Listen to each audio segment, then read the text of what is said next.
Hello നമസ്കാരം. RT മീഡിയയുടെ പുതിയ ലക്കത്തിലേക്ക് സ്വാഗതം. നമ്മൾ പതിവ് പോലെ സംസാരിക്കുന്നത് LPST റാങ്ക് ലിസ്റ്റിലെ സാധ്യതകളെക്കുറിച്ചാണ് സംസാരിക്കുന്നത്. കഴിഞ്ഞ 1-2 ജില്ലകളുടെ സാധ്യതകൾ ഞാൻ നമ്മൾ ചാനലിലൂടെ അപ്ഡേറ്റ് ചെയ്തിരുന്നു. അതുമായി ബന്ധപ്പെട്ട് നല്ല റെസ്പോൺസാണ് പലരും പറയുന്നത്. അപ്പോൾ ഇന്ന് നമ്മൾ മറ്റൊരു ജില്ലയുടെ അഡ്വൈസുമായി ബന്ധപ്പെട്ട കാര്യങ്ങളാണ്, അഡ്വൈസിന് വരുന്ന സാധ്യതകളെക്കുറിച്ചാണ് സംസാരിക്കുന്നത്. നമ്മൾ ഈ പുതിയ ലിസ്റ്റ് വന്നിട്ട് ഇന്നേക്ക് 3 ആഴ്ച തികയുന്നു. മെയ് 31 ശനിയാഴ്ചയാണ് വന്നത്. പക്ഷേ ഇന്ന് സന്തോഷം ഇല്ലാത്തൊരു കാര്യം എന്താണെന്ന് വെച്ചാൽ, സങ്കടപ്പെടുത്തുന്ന കാര്യം വെച്ചാൽ PSCയുടെ ഭാഗത്തു നിന്ന് പ്രത്യേകിച്ചൊരു മൂവ്മെൻറ്റുകൾ നടക്കുന്നുണ്ടോ, ഫസ്റ്റ് അഡ്വൈസിൻ്റെ സാധ്യതകൾ എത്രത്തോളം വരുന്നു, അതിൻ്റെ പ്രോസസ്സ് എന്താണെന്നുള്ള കാര്യത്തിലൊരു ക്ലാരിറ്റി ഇതുവരെ വന്നിട്ടില്ല. എങ്കിൽ കഴിഞ്ഞ ലിസ്റ്റിൻ്റെ പ്രോസസ്സുകൾ നടക്കുന്നുണ്ട് താനും, കഴിഞ്ഞ ലിസ്റ്റിൽ നിന്നുള്ള അഡ്വൈസുകൾ നടക്കുന്നുണ്ട് താനും. അതിൻ്റെ ഡീറ്റെയിൽസ് വെബ്സൈറ്റിൽ വന്നുകൊണ്ടേയിരിക്കുന്നു. പുതിയ ലിസ്റ്റിൻ്റെ കാര്യങ്ങൾ, എത്ര വേക്കൻസി റിപ്പോർട്ട് ചെയ്യുന്നുണ്ട്, കാര്യങ്ങളൊന്നും ഇതുവരെ വന്നിട്ടില്ല. 2022 ലിസ്റ്റ് വന്ന സമയത്ത് ഈ ജൂൺ മാസത്തിൽ തന്നെ, ജൂൺ 27 കൊല്ലത്തൊക്കെ അഡ്വൈസ് പോയിരുന്നു അന്ന്. അതുപോലെ ജൂലൈ 2 പോയ ഡിസ്ട്രിക്റ്റുകളുണ്ടായിരുന്നു. അന്നൊക്കെ ബൾക്കായിട്ട് അഡ്വൈസുകൾ പോയിരുന്നു. പക്ഷേ അതിന് കാരണമുണ്ട്. കാരണം അന്ന് ജനുവരിയിലൊക്കെ ലിസ്റ്റ് തീർന്ന് പിന്നെ മെയ്യിലാണ് പുതിയ ലിസ്റ്റ് വന്ന്, പിന്നെ പെട്ടെന്ന് ജൂണിൽ തന്നെ വന്നൊരു സമയമായിരുന്നു. പക്ഷേ ഇതങ്ങനെയല്ല. മെയ് മാസം അവസാനം അല്ലെ ജൂൺ ആദ്യമൊക്കെ പഴയ ലിസ്റ്റിൽ നിന്ന് തന്നെ അഡ്വൈസ് പോയിട്ടുണ്ട്. അതുകൊണ്ടായിരിക്കാം നമ്മൾ ശുഭാപ്തി വിശ്വാസത്തോട് വെയിറ്റ് ചെയ്യാം. ചിലപ്പോൾ ആദ്യ അഡ്വൈസ് മെയ് 31 റിട്ടയർമെൻറ്റ് വേക്കൻസി ഒക്കെ വന്ന് അതിൻ്റെ വേക്കൻസി റിപ്പോർട്ട് ചെയ്ത് ഉടനെ വരുമെന്ന് നമുക്ക് പ്രതീക്ഷിക്കാം. അതിലേക്ക് ഓരോ അപ്ഡേറ്റുകളും കൃത്യമായിട്ട് ഞാൻ നോക്കുന്നുണ്ട്. പല ജില്ലാ ഓഫീസിലേക്ക് ഞാൻ വിളിച്ചു നോക്കിയിട്ടുണ്ട്. കാര്യങ്ങളൊക്കെ അറിയുന്നുണ്ട്. നിങ്ങളെ അറിയിക്കാൻ പരമാവധി ശ്രമിക്കാമെന്ന് മാത്രം ഈ ഘട്ടത്തിൽ പറയുന്നു. പലരും ആവശ്യപ്പെട്ട പ്രകാരം, കൂടുതൽ പേര് ആവശ്യപ്പെട്ട പ്രകാരം ഇന്ന് നമ്മൾ ഡിസ്കസ് ചെയ്യുന്നത് തൃശ്ശൂർ ഡിസ്ട്രിക്റ്റിൻ്റെ സാധ്യതകളാണ്. തൃശ്ശൂർ ഡിസ്ട്രിക്റ്റിൻ്റെ സാധ്യതകൾ എങ്ങനെ വരും എന്നുള്ള കാര്യം പലരും ചോദിച്ചിരുന്നു. തൃശ്ശൂർ ഡിസ്ട്രിക്റ്റിൻ്റെ ഞാൻ ലിസ്റ്റ് പരിശോധിച്ചപ്പോൾ നമ്മുടെ കഴിഞ്ഞ ലിസ്റ്റിൽ നിന്ന് 783 പേരായിരുന്നു ഉണ്ടായിരുന്നത്. പക്ഷേ നമ്മുടെ പുതിയ ലിസ്റ്റിന് 943 പേരുണ്ട്. ഏതാണ്ട് 160ഓളം പേരുടെ വർധനവ് ഈ ലിസ്റ്റിലുണ്ട്. കഴിഞ്ഞ തവണത്തെ അഡ്വൈസ് വന്ന് നോക്കിക്കഴിഞ്ഞാൽ 395 അഡ്വൈസ് കഴിഞ്ഞ ലിസ്റ്റിൽ നിന്ന് വന്നിട്ട് 395. ഏതാണ്ട് ആ റേഞ്ചിൽ തന്നെ അഡ്വൈസ് തൃശ്ശൂർ നടക്കാനുള്ള സാധ്യതയാണ് നമുക്ക് കാണുന്നത്. കാരണം അതിൻ്റെ തൊട്ട് മുമ്പത്തെ ലിസ്റ്റിൽ നിന്ന് അതിലും കുറവായിരുന്നു. അപ്പോൾ ഈ ലിസ്റ്റിൽ നിന്ന് ഏതാണ്ട് ഇതേ ലെവലിൽ തന്നെ അഡ്വൈസ് നടക്കും തന്നെ. 400 അഡ്വൈസൊക്കെ നടക്കാനുള്ള സാധ്യത 3 വർഷം കൊണ്ടുണ്ട്. ശ്രദ്ധിക്കുക, നമ്മൾ ഫസ്റ്റ് അഡ്വൈസിൽ തന്നെ കഴിഞ്ഞ ലിസ്റ്റിൽ നിന്ന് പോയ അഡ്വൈസിൻ്റെ ഫസ്റ്റ് അഡ്വൈസ് ഈ വർഷം ഉണ്ടാവാനുള്ള സാധ്യത എല്ലാ ഡിസ്ട്രിക്റ്റിലും കുറവാണ്. കാരണം എന്താണെന്ന് വെച്ചാൽ, കഴിഞ്ഞ ലിസ്റ്റ് എന്ന് പറയുന്നത് 2022 മെയ് 31 വന്ന് അതിന് മുമ്പ് ഒരു 5-6 മാസം മുമ്പ് ലിസ്റ്റ് അവസാനിച്ച് ലിസ്റ്റിൽ നിന്ന് നിയമനം ഇല്ലാതെ പിന്നെ ഫസ്റ്റാണ് അഡ്വൈസ് അടിച്ചത്. അപ്പോൾ കുറേ നിയമനം നടന്നിരുന്നു. അതുപോലെ ഈ ലിസ്റ്റിൽ നിന്ന് ഉണ്ടാവില്ല. പക്ഷേ ഗ്രാജുവലി കാരണം നിയമനം കൂടാനുള്ള സാധ്യതയാണ് ഇതിൽ നിന്നുള്ളത്. കാരണം എന്താണെന്ന് വെച്ചാൽ, അന്നത്തെ ഒരു കൊറോണയ്ക്ക് ശേഷമുള്ള സമയമായിരുന്നു. ഫസ്റ്റ് അങ്ങ് നിയമിച്ചു നല്ലത്. പിന്നീട് അങ്ങോട്ട് ഒരു സാമ്പത്തിക പ്രതിസന്ധിയുടെ ഒരു കാലഘട്ടത്തിലൂടെയാണ് നമ്മൾ കേരളം കടന്നുപോയത്. അതുകൊണ്ട് തന്നെ നിയമനങ്ങൾ നിയമനങ്ങൾ വളരെ കുറഞ്ഞൊരു സമയമാണ്. പക്ഷേ ടോട്ടലി നോക്കുമ്പോൾ നിയമനം നടന്നിട്ടുണ്ടെന്ന് പറയാം. കഴിഞ്ഞ ലിസ്റ്റിൽ നിന്ന് നിയമനം ടോട്ടലി എണ്ണം നോക്കുമ്പോൾ നിയമനം നടന്നിട്ടുണ്ട്. പല ഡിസ്ട്രിക്റ്റിലും അതിൻ്റെതായ കുറവ് വന്നിരുന്നു. പക്ഷേ ഇത്തവണ അതിൻ്റെതായ പ്രശ്നങ്ങളൊന്നും അധികമില്ല. പക്ഷേ ഡിവിഷൻ ഫോണിൻ്റെ പ്രശ്നങ്ങളൊക്കെ ഉണ്ടെങ്കിലും അത് മേക്കപ്പ് ചെയ്ത് പോകുന്നത് തന്നെയാണ് ഇപ്പോഴും മനസ്സിലാക്കുന്നത്.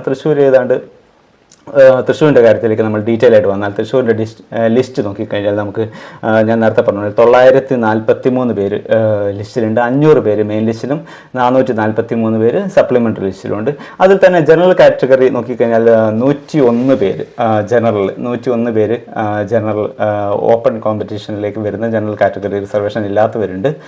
EWS 70 പേര് മെയിൻ ലിസ്റ്റിലും 49 പേര് സപ്ലിമെൻ്ററി ലിസ്റ്റിലുമായിട്ടുണ്ട്. ഈഴവ 111 പേര് മെയിൻ ലിസ്റ്റിലും 108 പേര് സപ്ലിമെൻ്ററി ലിസ്റ്റിലുമുണ്ട്. SC 18 പേര് മെയിൻ ലിസ്റ്റിൽ, സപ്ലിമെൻ്ററി ലിസ്റ്റിൽ 67 പേര്. ST മെയിൻ ലിസ്റ്റിൽ ആരുമില്ല, സപ്ലിമെൻ്ററി ലിസ്റ്റിൽ 6 പേരുണ്ട്. മുസ്ലിം 118 പേര് മെയിൻ ലിസ്റ്റിൽ, 95 പേര് സപ്ലിമെൻ്ററി ലിസ്റ്റിലുണ്ട്. വിശ്വകർമ്മ 16 പേര് മെയിൻ ലിസ്റ്റിൽ, 25 പേര് സപ്ലിമെൻ്ററി ലിസ്റ്റിൽ. SCCC scheduled caste converted Christian അത് 3 പേര് മെയിൻ ലിസ്റ്റിലുണ്ട്, സപ്ലിമെൻ്ററി ലിസ്റ്റിൽ 8 പേരുണ്ട്. ഹിന്ദു നാടാർ 5 പേരുണ്ട്, മെയിൻ ലിസ്റ്റിൽ 7 പേര് സപ്ലിമെൻ്ററി ലിസ്റ്റിൽ. SIUC നാടാർ 14 പേര് മെയിൻ ലിസ്റ്റിലും 8 പേര് സപ്ലിമെൻ്ററി ലിസ്റ്റിലും. LD ഓർ CP ഡിസേബിൾഡ് കാറ്റഗറിയിൽ വരുന്നത് സപ്ലിമെൻ്ററി ലിസ്റ്റിലാണ് വരുന്നത്. അവരെല്ലാം LD ഓർ CP 3 പേര്, LV 3 പേര്, HI 1 ആൾ, അതുപോലെ ബ്ലൈൻഡ് ഒരാൾ സപ്ലിമെൻ്ററി ലിസ്റ്റിലുണ്ട്. ഇത്രയും സപ്ലിമെൻ്ററി ലിസ്റ്റിലാണ് ഡിസേബിൾഡ് കാറ്റഗറിയിലുള്ളത്. LC ലാറ്റിൻ ഓർ ആംഗ്ലോ ഇന്ത്യൻ 11 പേര് മെയിൻ ലിസ്റ്റിലുണ്ട്, 33 പേര് സപ്ലിമെൻ്ററി ലിസ്റ്റിലുണ്ട്. OBC 27 പേര് മെയിൻ ലിസ്റ്റിൽ, സപ്ലിമെൻ്ററി ലിസ്റ്റിൽ 21 പേര്. ധീവര 6 പേര് മെയിൻ ലിസ്റ്റിലും 8 പേര് സപ്ലിമെൻ്ററി ലിസ്റ്റിലും. ഇങ്ങനെയാണ് ലിസ്റ്റ് വരുന്നത്.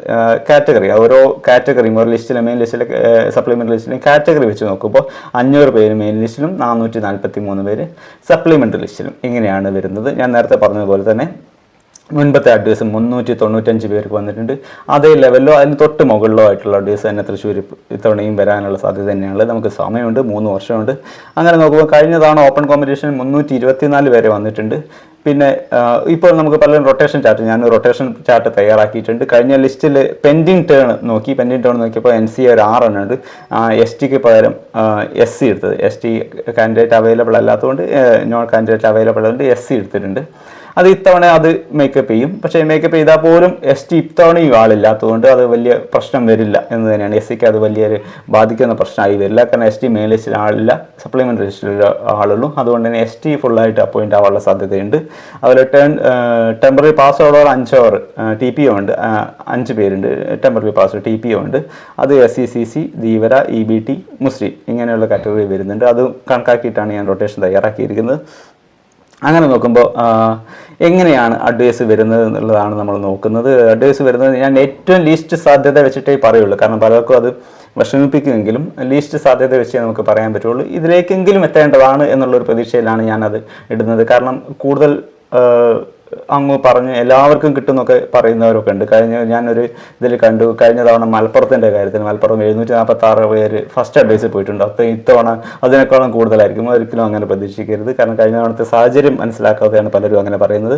പക്ഷേ ഇത്തവണത്തെ നമ്മൾ കഴിഞ്ഞ ലിസ്റ്റിൽ നിന്ന് ഈ തൃശ്ശൂർ കേസ് നോക്കിക്കഴിഞ്ഞാൽ തന്നെ കഴിഞ്ഞ ലിസ്റ്റിന് 219 അഡ്വൈസ് പോയിരുന്നു. ഫസ്റ്റ് തന്നെ 219 അഡ്വൈസ് പോയിട്ട് പിന്നീട് അങ്ങോട്ട് 219 പോയിട്ടില്ല, 395 വന്നുള്ളൂ. ഇഴഞ്ഞ് നീങ്ങുകയാണ് ചെയ്തത്. കഴിഞ്ഞ ലിസ്റ്റിൻ്റെ കാര്യം അങ്ങനെയായിരുന്നു. ഫസ്റ്റ് അഡ്വൈസ് വന്നു, പിന്നീട് അങ്ങ് ഇഴഞ്ഞ് നീങ്ങിയിട്ടാണ് അഡ്വൈസുകൾ പോയത്. അതുകൊണ്ട് തന്നെ അത് സാധ്യത ആയിരിക്കില്ല. ഇപ്പോൾ തുടക്കം മുതൽ തന്നെ പിന്നീട് ഗ്രാജ്വലി നമുക്ക് ഈ ലിസ്റ്റിൽ നിന്ന് വളരലേ ഉണ്ടാവുള്ളൂ. 219 അഡ്വൈസ് തുടക്കത്തിൽ പോകാനുള്ള സാധ്യത ഞാനിപ്പോൾ കാണുന്നില്ല. അത്രയും വേക്കൻസി അവിടെ ഈ റിട്ടയർമെൻറ്റ് വേക്കൻസി അടുത്ത വർഷങ്ങളിലൊക്കെ കൂടുതൽ വരുന്നുണ്ട്. അതുപോലെ പ്രൊമോഷൻ സാധ്യതയും, പ്രൊമോഷൻ അന്ന് നടക്കാത്ത പല പ്രൊമോഷൻസ് ഇപ്പോഴും ഈ വർഷം തന്നെ ഒരുപാട് പ്രൊമോഷൻസ് നടത്തിയിട്ടുണ്ട് എന്നുള്ളത് സർവീസിലുള്ളതെന്ന് മനസ്സിലാക്കിയാൽ അടുത്തറിയും. ഒരുപാട് സ്കൂളുകൾ HM ആയിട്ടും പ്രൊമോഷൻസ് പെൻഡിങ്ങുകളെല്ലാം നടന്നിട്ടുണ്ട്. അതുകൊണ്ട് തന്നെ സാധ്യതകളുണ്ട്, ഇനിയുള്ള വർഷങ്ങളിൽ സാധ്യതയുണ്ട്. അതിൽ ഫസ്റ്റ് അഡ്വൈസിൽ ഇത്രയധികം കൂടുതൽ എണ്ണം ഉണ്ടാവുന്നുള്ളത് നിങ്ങൾ പ്രതീക്ഷിക്കേണ്ട എന്ന് മാത്രമേ പറയുന്നുള്ളൂ. കഴിഞ്ഞ തവണ ജൂലൈ 2 തന്നെ ഞാൻ അതാ പറഞ്ഞത്. ഇപ്പോൾ ജൂൺ അവസാനമായി, കാരണം 3 ആഴ്ചയായി സമയം. ഇപ്പോൾ ഒക്കെ വേക്കൻസി റിപ്പോർട്ട് ചെയ്ത് അഡ്വൈസ് എത്ര വരും എന്നൊക്കെ അറിയേണ്ട സമയമായി. 2/7 ജൂലൈ 2 തന്നെ അന്ന് അഡ്വൈസ് വന്നിട്ടുണ്ട് 219. ഇത്തവണ എന്താണെന്ന് അറിയില്ല, നമുക്ക് പ്രോസസ്സുകൾ അറിഞ്ഞ് അപ്ഡേറ്റുകൾ തരാം. എൻ്റെ ഒരു അനുമാനം വെച്ച് അഡ്വൈസ് ഒരു 395 വരെ വരികയാണെങ്കിൽ എൻ്റെ ഒരു റൊട്ടേഷൻ പ്രകാരം ഏതാണ്ട് ഓപ്പൺ കോമ്പറ്റീഷൻ 344 റാങ്ക് വരെ അഡ്വൈസ് ആവാനുള്ള സാധ്യതയുണ്ട്. EWS 365 റാങ്ക് വരെ.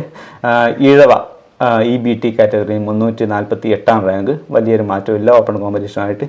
SC സപ്ലിമെൻ്ററി ലിസ്റ്റ് 16 വരെ വരാം. SC മുഴുവനായിട്ട് അഡ്വൈസ് എന്തായാലും ST എന്തായാലും മുഴുവനായിട്ടും ആവും. അത് അധികം റാങ്ക് ആവുന്നത് ഒരു 200-250 അഡ്വൈസ് പോകുമ്പോഴേക്ക് തന്നെ ST ഫുള്ളായിട്ട് പോകും. Muslim category 343, LC all Anglo Indian supplementary list 5 വരെ. OBC 337, Vishwakarma 355, SIUC Nadar 414 rank വരെ. SIUC നാടാർ 414 റാങ്ക് വരെ വരുന്നത് കുറച്ച് പിന്നീടുള്ള റാങ്ക് കുറച്ച് അപ്പുറത്താണ്. ഹിന്ദു നാടാർ 404 റാങ്ക് വരെ വരാം. ചിലപ്പോൾ കുറച്ചും കൂടി നിയമനം നടക്കുകയാണെങ്കിൽ 467 റാങ്കുള്ള ആളും കയറാനുള്ള ചാൻസ് ഉണ്ട്.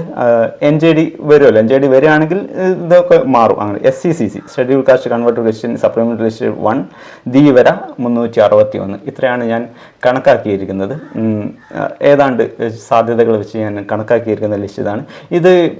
ഇതിപ്പോൾ ഒരു ഫസ്റ്റ് തുടക്കത്തിൽ എല്ലാവരും ജോയിൻ ചെയ്യുന്നുള്ള പ്രതീക്ഷയിൽ ഉണ്ടാക്കുന്ന റൊട്ടേഷനാണ്. ഈ റൊട്ടേഷനൊക്കെ മാറും. NJD വന്നു കഴിഞ്ഞാൽ ഇതിൽ നിന്ന് മാറ്റം വരും. NJD ഓരോ കാൻഡിഡേറ്റ് വരാതെ ഒരു കാറ്റഗറിയിൽ നിന്ന് ഒരു കാൻഡിഡേറ്റ് വന്നിട്ടില്ല എന്നുണ്ടെങ്കിൽ അങ്ങ് പോകും. അതാണ് ഞാൻ പറഞ്ഞത്. ഹിന്ദു നാടാറിൽ വരുന്ന 404 റാങ്ക് വരെയാണ് എൻ്റെ ഒരു അസസ്മെൻറ്റ് വരുന്നത്. ചിലപ്പോൾ ഒരാൾ വന്നിരിക്കുന്നത് പിന്നെ അടുത്ത ആളിൽ 467 അങ്ങനെയാണ് അതിൻ്റെ അസസ്മെൻറ്റ് വരുന്നത്. ഇപ്പോൾ ഇത്രയാണ് തൃശ്ശൂരിലെ കേസ് പറയുന്നത്. കൂടുതൽ തൃശ്ശൂരിൻ്റെ സാധ്യതകൾ പറഞ്ഞിരുന്നു. ഇതൊരു പ്രാഥമിക ഒരു അസസ്മെൻ്റാണ്. ഓരോ ഘട്ടത്തിലും ഓരോ അഡ്വൈസ് വരുമ്പോഴും അതിൻ്റെതായ സാധ്യതകൾ മാറും. അതാത് ഘട്ടത്തിൽ, അതായത് റാങ്ക് ലിസ്റ്റുമായി ബന്ധപ്പെട്ട കാര്യങ്ങൾ നിങ്ങളുമായി അറിയിക്കാൻ ഞാൻ ശ്രമിക്കാം. ഈ ഡാറ്റ ആവശ്യമുള്ളവർക്ക് എത്തിക്കാൻ വേണ്ടിയിട്ടുള്ള ശ്രമങ്ങൾ നിങ്ങൾ ഷെയർ ചെയ്യണം, മറ്റുള്ളവർക്ക് എത്തിക്കണം. കൂടുതൽ അപ്ഡേറ്റ് ആവശ്യമുള്ളതെന്ന് തോന്നുന്നവർക്ക് ചാനൽ സബ്സ്ക്രൈബ് ചെയ്യണം എന്ന് മാത്രം പറഞ്ഞുകൊണ്ട് എല്ലാവർക്കും നല്ലൊരു ദിവസം ആശംസിക്കുന്നു. നന്ദി. Thank you.